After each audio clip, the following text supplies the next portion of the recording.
One afternoon, during the mind-numbing tedium of a university board meeting, I sat electrified with wonder as I covertly read a sheaf of papers on time slips, sent to me by a veteran researcher, Karl Grove. At this point I had never heard of time slips. I have now read dozens of detailed cases, and even heard a personal one from a relative. Incredibly, many people have found themselves unexpectedly shifted from the present day to the past for many minutes or even hours. They are clearly in the same city, village or countryside, yet in another time period. They quite often interact with those in the past. Many time slip victims report similar physical oddities. They feel very flat or depressed, and there is an unnatural stillness or silence around them. Sometimes they feel jostled by invisible crowds of people. Although the vast majority of time slips involve the past, I have encountered cases of involuntary travel into the future. 10. Kersey in Suffolk. A medieval visit in 1957. On a bright crisp Sunday morning in autumn 1957, 3 trainee soldiers walked into the village of Kersey and suddenly found themselves in medieval England. As Andrew Mackenzie explains, one of them, William Lawing, who was a keen observer of the countryside, was also certain that the trees and grass changed to the colors of spring during the time slip. As they approached Kersey from the countryside, the 3 soldiers could see the church with its tower on the hill, and hear the bells ringing. About 100 yards from the church the bells abruptly cut out, and there was a general unnatural silence, with not a single bird call or breath of wind. Houses looked extremely ancient, and there were no people, no TV aerials, telegraph wires or street lamps. At the stream there were white ducks, but they were, Lawing stated, so quiet and lifeless as to appear almost like decoys. Through the tiny cottage windows the boys saw no sign of life or habitation, save in what appeared to be a butcher's shop. Here there were 3 skinned ox carcasses, green with age, surrounded by cobwebs. As they squatted by a bridge over the stream, the soldiers' sense of eerie sadness shifted to a sense of outright evil, as though they were surrounded by hostile watchers. After about 25 minutes in the ghost village, they accordingly took to their heels and could suddenly hear the church bells once more, and see smoke rising from chimneys where they had been none. Modern images of the church suggest that it simply could not have disappeared from sight. This may indicate that the soldiers had slipped back some way before the 12th century, when it was first built. 9. A police officer in Liverpool. For some reason, both Suffolk and Liverpool seem to have produced unusually high numbers of reported time slips. As Karl Grove tells it, on Saturday the 7th of July 1996, an off-duty policeman named Frank was planning to go to Dillon's bookshop, not then Waterstones, to meet his wife. On his way there he was nearly hit by a small 1950s-type van with Kaplan's on the side. The van driver actually sounded the horn at him as this occurred. Frank realized that he was on a road, whereas in 1996 that section of Bold Street would have been pedestrianized. Across the road, Dillon's had turned into crypts, and people were dressed in 1940s or 50s style clothing. He followed a girl in modern clothing into the shop, noticing the modern brand name on her handbag as he did so. The shop then turned back into Dillon's. The girl was also confused, and complained to Frank. This case is interesting for several reasons. Police officers are trained to be observant and unfanciful. The female witness also saw what Frank saw, and there was clear interaction between the 1940s or 50s van driver and our police officer. Fourthly, after the case was aired on a live radio show by Tom Sleman, people called in to confirm that Dillon's had been crypts in the 50s, and that there was a local Kaplan's firm around then also. And this in turn triggered a big response from others reporting similar experiences centered on Bold Street. 8. Watching baseball from the past. In the early 1920s, writes Janet Board, a boy and girl living in Flackton, Arkansas, walked through the silent town one Sunday afternoon when everyone was at the baseball game and took a short cut to the ground, through a pine wood. Robbie and Ann presently came to a stream they had never seen before, and after crossing it, they were met with completely unfamiliar countryside. Gone was the scrubby undergrowth and knobby pine trees, smelly dog fennel and Jimson weed, the chattering sparrows and screaming blue jays.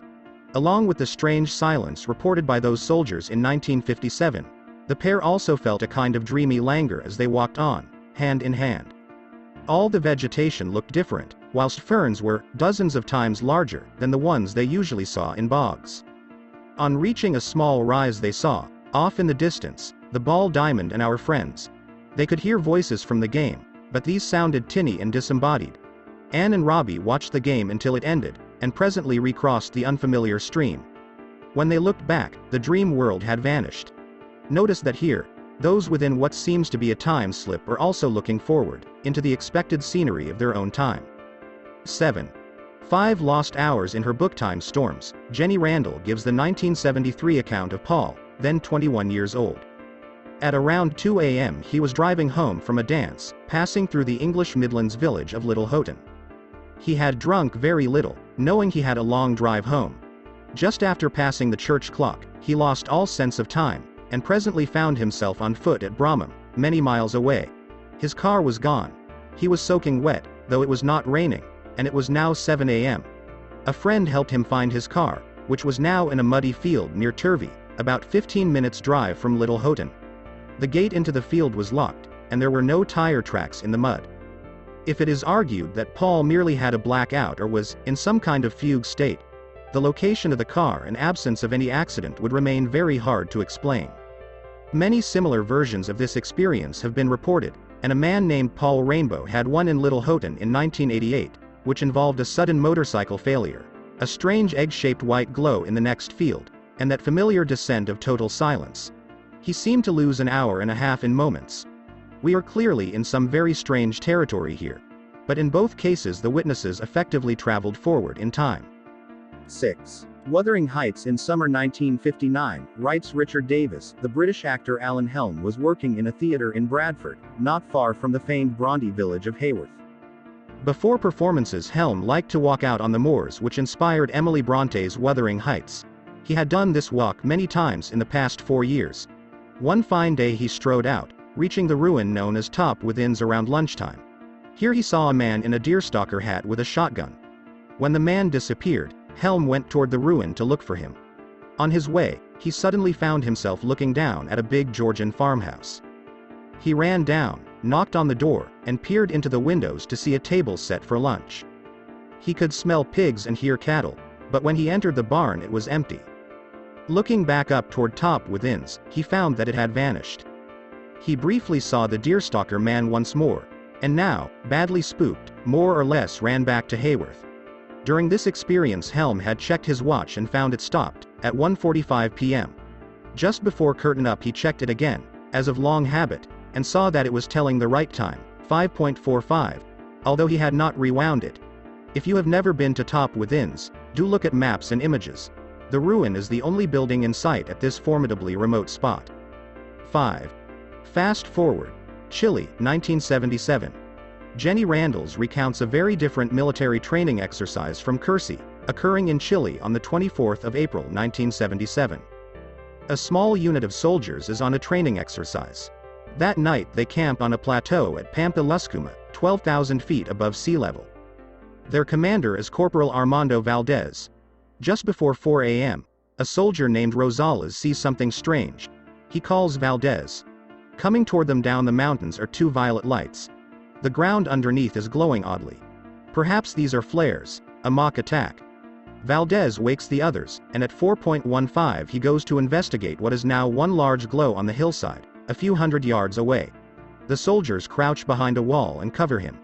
Valdez disappears. So 2 moments later, does this violet glow. The soldiers wait in silence. Then, at 4:30, Valdez reappears. From behind them, he is not well. He seems to be sleepwalking. He presently collapses on the ground. At dawn, things get rather interesting. The soldiers, who had seen Valdez shave the previous night, find that he has several days' growth of beard. And they find that his watch has stopped at 4:30 a.m. It also has a date function, and this reads the 30th of April. Valdez had severe memory loss and very poor coordination, something which is reported, time and again, by people who've had similar experiences. They cannot so much as open a door. This sometimes lasts for days. Randalls adds that the CIA agents who interviewed Valdez found him convincing and consistent. Some versions of this case infer that Valdez encountered a UFO, which, in the circumstances, is as good an explanation as any. 4. The Phantom Houses of Ruham in Suffolk. Back in Suffolk, Andrew Mackenzie reprints the account of Miss Ruth Wynne, a teacher who in October 1926 took a walk towards the next village, Bradfield St. George, with a female pupil. Quite close to Bradfield's church they came upon the high walls and wrought iron gates of a grand Georgian house. Much of the building was hidden by tall trees inside the walls. They did not repeat the walk until next spring. On doing so, they found that this grand detached house had completely vanished. Both teacher and pupil confirmed their sighting in reports to the Labour MP, Sir Ernest Bennett. On a warm June day around 1912, a young boy, James Cobbold, was assisting the Rooham butcher, George Waylett, with deliveries by pony and trap. As they drove along Kingshall Street, the air turned cold, there was a sudden loud whoosh, and the pony reared in terror and threw Waylett from the cart. For just seconds there appeared a three-storied Georgian house with garden and elaborate flower beds, before a mist shrouded it, and all was gone. Scrambling up, Waylett yelled, "That bloody house. That's about the third time I've seen that happen." 3. Versailles on the 10th of August 1901. Two Oxford dons, Eleanor Jourdain and Charlotte Ann Moberly, visited Versailles. Moberly later recalled how, as they were approaching a wood in the grounds, everything suddenly looked unnatural, the trees flat and lifeless, like a wood worked in tapestry. They passed a man with the dress and manner of an 18th or 19th century gentleman, who greeted them politely and tried to explain that they were forbidden to pass through this section. He pronounced "faux" as "faut." He had seemed to appear almost from nowhere. They both presently concluded that they had experienced some kind of haunting.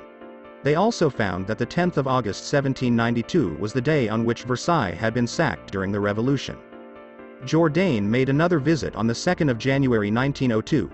Just after crossing a bridge she was gripped by that same feeling of oppressive unreality, and after seeing people in old-fashioned clothing, heard the sound of silk dresses rustling behind her.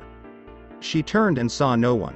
A few moments later, though still visibly alone, she felt people jostling past in a crowd from behind, and heard the words, "Monsieur et Madame," close to her ear. She also heard the faint music of a band playing. When she later made inquiries, she found that the band had played on New Year's Day, but not on the 2nd. As with so many well-attested paranormal cases, the Wikipedia account of this affair is another intensely biased view, given by the usual nameless pseudo-skeptics. Do try the book instead, which sold over 10,000 copies when first published. To the Armies of the Dead, on the evening of the 28th of June 1812, between 7 and 8 p.m., Anthony Jackson, 45, and 15-year-old Martin Turner were in the fields at Havre Park near Ripley in Yorkshire. Turner suddenly cried to Jackson, "What a quantity of beast!" Following his gaze, Jackson responded, "Lord bless us! They are not beast, they are men." On the summit of a hill there had appeared a body of soldiers in white uniforms, commanded by a figure in scarlet. Marching in various formations, they passed Jackson and Turner about 100 yards away. A second army, dressed in dark uniforms, appeared behind the first, presently forming an L shape with the white-clad troops. There seemed to be no hostility between the two units, who each numbered hundreds. But after both had passed over the far side of the hill there was a burst of something like smoke, thick enough to hide nearby cattle for around 2 minutes. Turner later recalled distinctly seeing the arms of the First Army glinting in the evening sun. Was the smoke somehow akin to the mist which had enveloped that phantom house in Rooham? 1. A fairy fair in 17th century England. Readers have probably noticed that some of these cases look like ghost sightings. To complicate matters a little further, 17th century witnesses often thought time slips to involve fairies. Around 1635 a man was riding home past a hill called Black Down, near Taunton in Somerset. He suddenly saw on the side of the hill a great company of people, apparently assembled for a country fair. There were pewterers, shoemakers, peddlers, with all kind of trinkets, fruit, and drinking booths. Realizing that it was the wrong time of year for a fair, he decided to ride into the gathering and learn more. Having them in view very clearly, when the rider came into the assembly, he could discern nothing at all, only seemed to be crowded, and thrust, as when one passes through a throng of people. All the rest became invisible to him, until he came at a little distance, and then it appeared to him again as at first. He found himself in pain, and so hasted home, where being arrived, a lameness seized him all on one side, which continued on him as long as he lived, which was many years. This lameness sounds oddly like a partial stroke. Still more telling is the exact echo of that invisible crowding and jostling of unseen people which Jourdain reported at Versailles. These weird physical effects, along with the flatness, unreality, depression or sudden cold are some of the most compelling joint features of time slips, across hundreds of years, thousands of miles, and every possible kind of witness.